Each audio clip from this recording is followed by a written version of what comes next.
Hey folks, Bill Cooksey with Vanishing Paradise and the National Wildlife Federation. I'm turkey hunting first week of Tennessee season. I'm here on the banks of the Tennessee River in a spot that, 10 years ago I should have heard 10, 15 or more turkeys.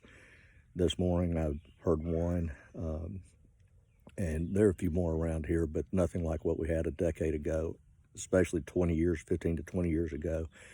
And we're seeing trends like that all over the country with a lot of different wildlife, including the wild turkey. So if you're seeing less wildlife, you're joining the club. There are a lot of us in that boat right now.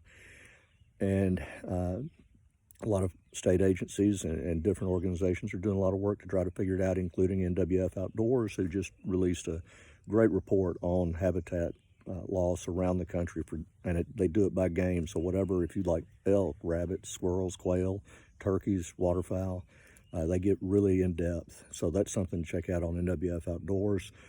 But also, this is a good time to talk about the Recovering America's Wildlife Act. This is making its way through Congress right now. If it eventually passes, it'll be the biggest thing to happen for wildlife since Pittman-Robertson and the federal duck stamp, which both have been incredibly successful, and they're two of the major reasons we still have wildlife, today in the United States and North America. What Recovering will do is it's going to send a ton of money to state agencies to help them manage non-game species, especially. But this also is important for game species, because right now, in many states, no agency is better off than it was 20 years ago that I know of.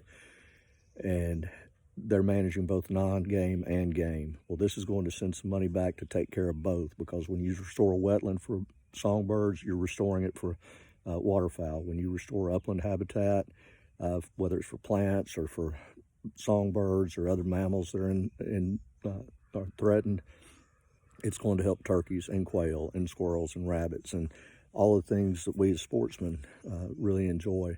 So this is a super important act, and I really encourage you to call your senators, your representatives, and tell them you support Recovering America's Wildlife Act. This is bipartisan. I mean, Republicans are on it, Democrats are on it. Seems like a no-brainer, but we know what happens in politics. So it's up to us as sportsmen to make our voice heard, to lead, to make things happen. So make the call, send the email, send the letter. Thanks.